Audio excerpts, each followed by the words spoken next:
que je leur dis, c'est que je leur dis effectivement plusieurs choses. Comment j'ai démarré. Je leur dis également que la conjoncture, ce que je t'ai expliqué, elle cache énormément d'opportunités à nous de savoir les trouver. Je leur dis aussi de cultiver certains facteurs clés de succès. Je vais t'en prendre un exemple, c'est le fait d'aller, par exemple, rechercher le non. On est dans des métiers et on est des êtres humains où depuis tout petit, on n'aime pas qu'on nous dise non. On râlait quand on demandait quelque chose et que nos parents nous disaient non. Ben, je sais pas toi, mais moi, j'aimais pas. Ouais, moi non plus. En grandissant, ça s'est pas arrangé. Je sais pas si t'as remarqué, mais quand on était adolescent et qu'on essayait de flirter avec sa petite amie et qu'elle nous disait non, c'était pas génial. On pouvait pas dire super, elle m'a dit non. Non, on le vivait pas très bien. Et très souvent, enfin là, je parle moins pour moi. Peut-être que certains se retrouveront, mais on a gardé un petit peu ces séquelles-là et de se dire qu'on n'aime pas qu'on nous dise non. Et une chose que je leur explique, et c'est une histoire vraie, donc je vais la partager avec toi. Elle m'est arrivée il y a 2 ans, en 2010. On est en août 2010, je fais un rendez-vous ici à Toulouse, pas très loin de la place du Capitole, je revois un client, et ce client-là, le rendez-vous ne se passe pas comme je veux. Le client me dit non à ma proposition, etc. Mais plus que me dire non, le fond, la forme ne me conviennent pas, ça ne me plaît pas. Je rentre, il est 4-5 heures de l'après-midi, je rentre relativement tôt. Si j'avais pu jeter ma sacoche, je l'aurais jeté tellement mon sentiment n'était pas très agréable, je n'étais pas très bien avec ça. Tu vois, comme quoi on peut se dire avoir fait des centaines et des milliers de rendez-vous, oui. On n'est pas... On peut être... ménagé par ça, enfin, on a toujours à apprendre. Et là, en l'occurrence, je me dis, bon, cette situation ne me plaît pas, j'arrête, je ferme mon téléphone et puis je me mets en week-end. Et ce qui est marrant, c'est qu'en fait, par la suite, le soir même, en fait, ou le lendemain matin exactement, j'ai fait un rêve, qui était un rêve où je me retrouvais dans une situation où je faisais à nouveau un rendez-vous professionnel. Le rendez-vous se passait pas bien, mal. Je sortais de ce rendez-vous, je rencontrais un collègue qui est dans une autre région du côté de Montpellier, qui n'avait rien à faire à Toulouse a priori, qui me dit « Ah, mais t'es là toi aussi ?» Je lui dis « Comment s'est passé ton rendez-vous ?» Il me dit « Moi, super. » Puis il me dit « Et toi ?» Moi, je lui dis « Non, moi, pas très bien. » Et alors, donc, double frustration de se dire que moi, ça n'a pas fonctionné. Et puis lui me dit « Ça marche super bien. » Et puis le cabinet d'avocats, parce que c'est un cabinet d'avocats, ils vont me recommander. Donc, a priori, je vais pouvoir faire plein de nouveaux clients et ça va super bien se passer. Et je me dis, en me réveillant ce samedi-là, je me dis, bon sang, voilà un rendez-vous hier qui ne s'est pas bien passé. A priori, il y a un truc que tu n'as pas compris, parce que derrière, tu fais un rêve derrière, et donc ça demande à être creusé. Et puis, en fait, je fais un truc, et Marlène pourrait te le raconter, parce que ça rappelle encore, c'était il n'y a que 2 ans. Je me lève, je vais chercher un livre que j'avais acheté, on était en août 2017, donc c'était pendant l'été, j'avais fait plein d'achats de livres pour vraiment réfléchir un petit peu sur mon métier, sur l'évolution et la trajectoire, la direction que je voulais lui donner. Et je prends un livre qui est celui-là. Alors, on est chez moi, donc je l'ai sur place. Et ce livre s'appelle Non, c'est bon. Et ce qui est marrant, donc l'anecdote est croustillante, je vais la partager avec toi, c'est que je prends ce livre et je me dis, tiens, j'avais acheté un livre à ce sujet-là, tiens.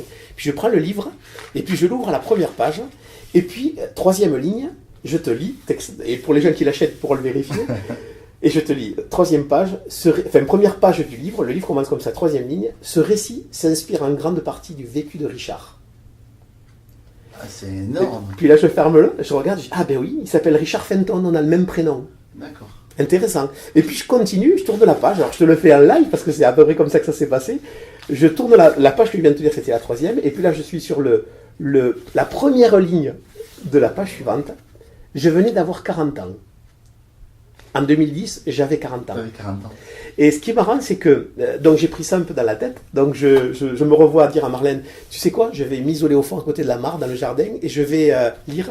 Alors le livre se lit en 1 heure, et ce qui est intéressant dans ce livre, et c'est justement une des choses que je donne, une clé que je donne aux gens qui démarrent dans mon métier, pour leur permettre de gagner du temps et d'aller plus vite, et si vous pouvez en profiter, tant mieux pour vous, c'est de leur dire que dans ce livre-là, j'ai entre autres une anecdote qui m'a porté, continue à me porter, c'est l'histoire en fait d'un conseiller habilleur, quelqu'un qui vend des habits, qui est sur Toulouse, on pourrait l'imaginer à Toulouse, et ce monsieur-là qui est dans un magasin se fait visiter par son directeur national des ventes. Et le directeur national des ventes, on est le mardi matin, premier jour de la semaine, il se met dans un coin et puis il observe les premiers clients arriver et comment le conseiller en question gère la relation client avec ses nouveaux prospects. Et donc il se met dans un coin et puis donc le premier client arrive dans le magasin et puis le voilà en train de faire son travail et puis finalement de lui vendre pour 2000 € de produits, pantalons, chemises, vestes, etc. Et puis donc il accompagne le client à la sortie, tout content, parce qu'a priori Ouais, le point de vente, c'est qui bien. plus est avec son directeur national qui est là pour le regarder, qui descend Pour de la attester capitale. qu'il a été bon. Voilà. Puis il vient le voir et il lui dit Mais qu'est-ce que vous en pensez? Se disant que c'est l'occasion de recevoir un bon feedback, un bon retour. Et puis le directeur national des ventes a cette sagesse-là de lui dire effectivement, on a vu à quoi ton client a répondu oui. Il a répondu oui à un pantalon, à une chemise, une veste, etc. Maintenant, j'ai une question pour toi. À quoi ce client a répondu non? Puis le conseiller est un peu embêté. Il se dit il a répondu non à rien. Et puis le directeur national des ventes, il dit c'est justement ça qui est dommage. C'est qu'il l'a jamais dit non. C'est toi qui as dit non à sa place. À un moment donné, tu as estimé, tu t'es mis à sa place et c'est bien, tu as fait preuve d'empathie, mais dans certains cas, c'est pas une bonne idée parce qu'on est en train de passer les choses dans son propre miroir Ne déformant. pense pas pour lui, mets-toi à la place de ton client. C'est Complètement. ça? D'accord. Et c'est toi qui as répondu non parce que tu te disais que 2000 euros d'achat d'habits, c'était beaucoup par rapport à tes moyens à toi, mais tu ne sais pas quelle était son intention à lui. Peut-être que cette personne-là, en réalité, en sortant du magasin, elle a peut-être fait 3 rues, elle est allée dans un autre magasin, elle a peut-être dépensé pour 5000 euros. Et l'ironie dans cette histoire, c'est que non seulement tu as fait ce qui pour toi semble être une bonne vente, mais tu as peut-être en fait une mauvaise vente. Et tu aurais pu faire une excellente vente. Une vente qui t'aurait permis d'être encore plus satisfait et épanoui dans ton métier. Ça, c'est la première ironie. Et l'ironie de cette ironie encore, c'est que la prochaine fois que ce client va revenir, est-ce que tu penses qu'il va commencer par ton magasin ou il va finir par ton magasin? Il va peut-être commencer par le deuxième magasin où il a acheté plus, où on l'a peut-être plus écouté, où il a eu peut-être une meilleure expérience, et peut-être qu'il finira éventuellement par toi ou pas du tout et il t'oubliera. Et ce que je veux dire par là, cette histoire qui est dans ce livre-là, m'a montré à quel point le fait d'aller chercher le non, d'aller chercher cette limite-là, elle était super importante à comprendre. Parce que si dans la relation on fait preuve d'empathie, on l'a tous appris ça, à l'école ou sur les bancs de système de formation qu'il fallait se mettre à la place des gens. Et moi je dis oui, mais dans certaines limites. Parce qu'effectivement, si je me mets à la place de l'autre, je risque de faire des erreurs d'attitude, de comportement, de psychologie, parce que je ne serai jamais l'autre. Et qu'en réalité, je vais peut-être lui vendre pour mes raisons, alors qu'il a besoin d'acheter pour ses raisons à lui. Donc, une des premières choses que j'indique et que j'enseigne aux jeunes conseillers qui font le même métier, à mon équipe, c'est d'être dans une situation où on va chercher le non, c'est-à-dire à pousser les limites, mais pousser pas, tu vois, dans la façon années 70 du vendeur avec le pied dans la porte, comme on disait dans les livres. Ah ouais. C'est-à-dire celui qui va agresser les gens, qui va pas les respecter et qui va chercher à leur vendre absolument. C'est pas ça. Ce système-là, il a vécu, il est mort. C'est le système de se dire je laisse l'autre s'exprimer et j'aide l'autre à aller au-delà de ses possibilités. L'importance de la découverte et de poser les bonnes questions. Exactement. C'est là que tu vas en venir, ouais. Tu vois, je te prends un autre exemple, là aussi qui est propre à mon métier. Dans mon métier, j'explique aux gens qu'en fait, on passe sa vie à payer les autres. On gagne de l'argent, mais en réalité, cet argent qu'on gagne tous les mois, on le redépense dans le mois qui suit ou le même mois, parce qu'on est dans une société de consommation. Et une des premières choses que j'explique à mes clients et à mes conseillers également, c'est qu'en réalité, si eux, ils ne pensent pas à se payer en premier, qui va le faire pour eux? Ils vont travailler pour payer Monsieur Leclerc, Monsieur Leclerc France Télécom, Monsieur Porsche pour les bienheureux, etc. Mais en réalité, ils ne se payent pas. Et pour moi, l'épargne, c'est l'autre façon que j'ai d'expliquer, c'est se payer. C'est le fait de faire en sorte qu'on transforme des flux d'argent en stock, on garde cet argent. On est bien en train de thésauriser.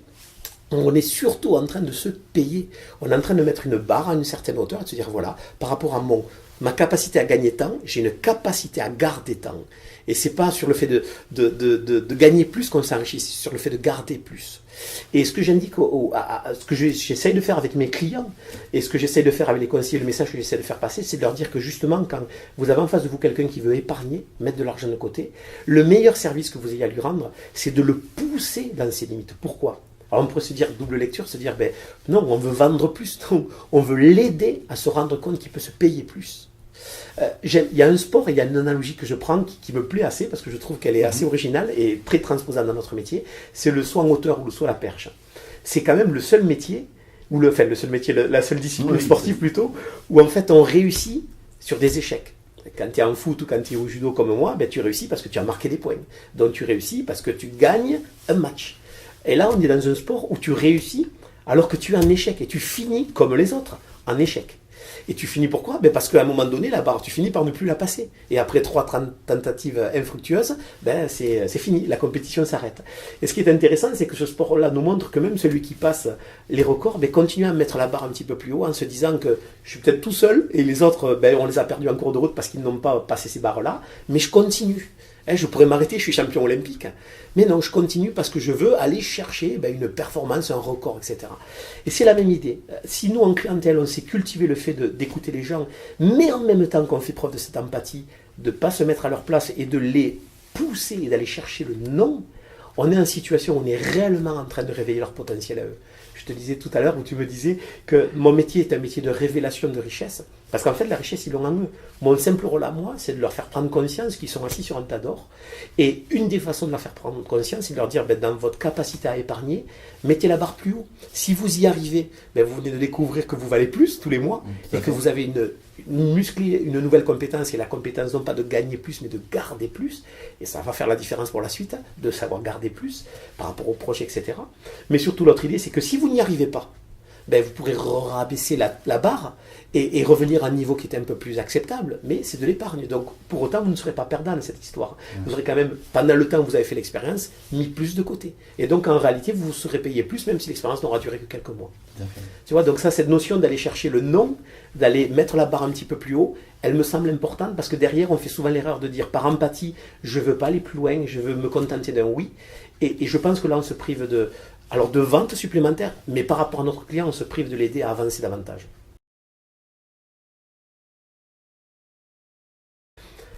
Déjà, dans la façon de cette recherche du non, elle est normale et légitime. La deuxième, c'est donc lui expliquer que ce non, il est bon et il est important. Ouais. Le deuxième, c'est plus un rapport par rapport à soi-même. C'est-à-dire que là aussi, si la personne a du mal à aller chercher de nouveaux clients ou se sent pas à l'aise avec ça, ou a priori des problèmes, c'est que peut-être elle a aussi une vision de son métier qui manque peut-être un peu, tu te rappelles ce qu'on disait tout à l'heure, d'inspiration, de grandeur et d'attitude et d'altitude. Effectivement, si une personne a du mal à se lever le matin et décrocher un téléphone ou aller au contact, je ne sais pas, en fonction de la relation commerciale qu'il a, s'il a du mal à aller au-devant de l'autre, c'est parce que peut-être il a une vision trop petite de son métier. Il a peut-être une vision trop petite de ce qu'il peut apporter en clientèle et donc il a une vision trop petite de son rôle et de sa richesse et de sa valeur. Ouais. Je vais te prendre un exemple qui est une histoire vraie et qui va te montrer là aussi comment c'est super important de ne pas laisser les autres déterminer la valeur qu'on vaut. C'est une expérience qui s'est faite dans les années 2007-2008 de mémoire. C'était le Washington Post, un journal américain connu, qui a fait une expérience. Ils ont pris dans un métro, ils ont pris un violoniste, ils l'ont filmé avec des caméras un peu cachées, et donc le violoniste jouait, puis il faisait la manche, comme on trouve dans les métros d'un peu partout dans le monde. Et en fait, ils ont observé sur une heure, se sont rendu compte que ce violoniste-là avait recueilli une trentaine de dollars en une heure de passants qui l'écoutaient ou l'écoutaient pas, ils mettaient une ou deux pièces ou un billet. Et en fait, ce qu'ils se sont rendus compte que, une personne à la fin s'est approchée un petit peu plus près, regarder le violoniste d'un peu plus près, parce que le violoniste lui disait quelque chose. Et en fait, l'expérience qui avait été menée par le Washington Post a été voulue, volontaire. C'était bien des caméras cachées, parce qu'en réalité, la personne qui était en train de jouer, c'est un monsieur qui s'appelle Joshua Bell. C'est un Américain d'une 40aine d'années qui est un surdoué de violon. Et ce monsieur-là jouait sur un violon qui est un Stradivarius de 1700 et quelques, valeur 3,5 millions de dollars. Ah ouais, d'accord. Donc il y en a une dizaine, paraît-il, dans le monde des comme ça. Et en fait, non seulement il jouait effectivement sur un violon exceptionnel, il était lui-même exceptionnel, avec un talent hors norme, mais en plus il interprétait les morceaux les plus difficiles à jouer au violon. Et le monsieur qui s'est approché, parce que c'était dans la foule des gens qui passaient, c'était un connaisseur, parce que cette personne-là a reconnu une personne, ce monsieur, qui quelques jours auparavant avait joué dans des salles à Washington très connues, sauf que là, il n'avait pas gagné 30 € de l'heure. Certaines personnes avaient payé jusqu'à 200 $ pour assister au concert que donnait cette personne, la place, que donnait finalement le récital qu'avait donné ce monsieur-là, la même chose qu'il avait fait dans le métro. Et cette histoire, cette image, elle montre que si tu laisses les autres déterminer la valeur que tu vaux, c'est dans la situation où tu as plein de talent, comme ce Joshua Bell, tu as plein de talent, mais si tu laisses l'autre définir ta valeur, ça va se résumer à très très peu. Alors qu'en réalité, cette même personne avait un talent fou, mais mis dans un autre contexte, et pleinement mis en valeur avec l'éclairage, j'imagine l'acoustique, et puis l'orchestre qui peut-être l'accompagnait. Cette personne-là prenait une valeur folle. Et tu vois, ça c'est peut-être une image qui peut aider les gens qui démarrent dans ce métier, leur dire, Voilà, si vraiment, prenez de l'altitude et essayez de trouver quelle est la vraie valeur de ce que vous faites dans votre métier. Et si vous trouvez effectivement que votre métier ne crée pas beaucoup de valeur, ça va être difficile de se lever le matin et d'y aller. Parce que réellement, ça ne va pas vous renvoyer une image positive et ça va être difficile. Vous allez vous marcher avec des boulets. Alors que si maintenant vous faites un travail, vous dire voilà, avec un peu plus de vision, un peu plus d'inspiration, un peu plus de conviction et puis d'accompagnement, là aussi, ça ne va pas se faire tout seul, mais c'est certainement d'autres personnes qui m'aideront à prendre conscience que ce que je peux faire peut faire une différence importante chez les clients. Mais effectivement, si j'ai cette conviction-là, c'est beaucoup plus facile de trouver l'énergie et peut-être que certaines peurs ou certaines remises à plus tard, certains critères classiques de cette fonction commerciale vont disparaître parce que du coup, je me sens porté par une énergie qui est bien plus évidente.